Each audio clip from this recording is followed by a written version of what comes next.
We are discussing paper 2 examination tips. In the previous video we have discussed many tips to solve paper 1 and paper 2. Now we will go for the further paper 2 tips. Understand the question requirement.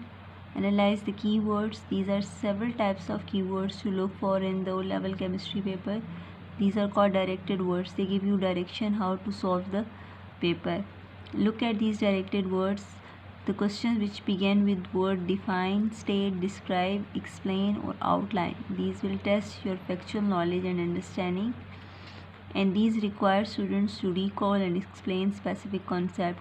Student questions which ask describe will require them to use result or observation from the question in their answer. On the other hand, the questions which used to ask explain will require them to use scientific concept to back up the observation they pen in their answer. Now further, identify the test topic. Students should identify the test topic or concept by looking at the keywords. For example, there could be rate of reaction, double displacement reaction. Student must take care to use these keywords in their answer.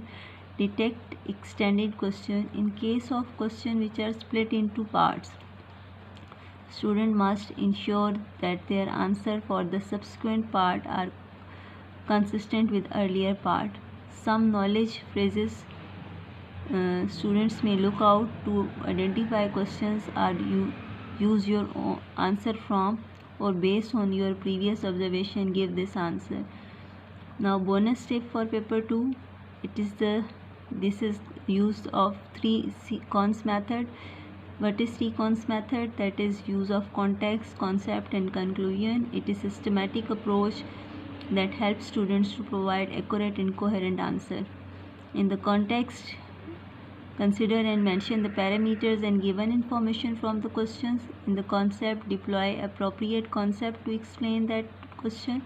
And in the conclusion, direct answer to the question by linking back to the main focus of the question. Then tips to solve ATP. ATP is alternate to practical. Read the question carefully and underline or highlight the important words or information. This is typically important for solving calculation problems. Then describing color changes.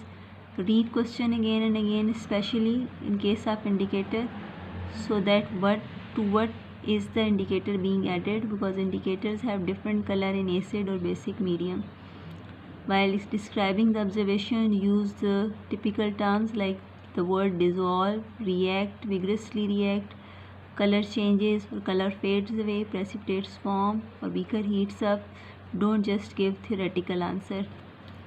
Learn table of solubility, test for cations, test for anions and test for gases. Giving answer to reading question, you must read from the flat side of meniscus. And things to focus for ATP are reagents, manufacturing errors, color of compounds, chemical equation, and test for cations and anions and test for gases. Hopefully these tips would be helpful for you in your exams. Good luck for your paper. Thank you.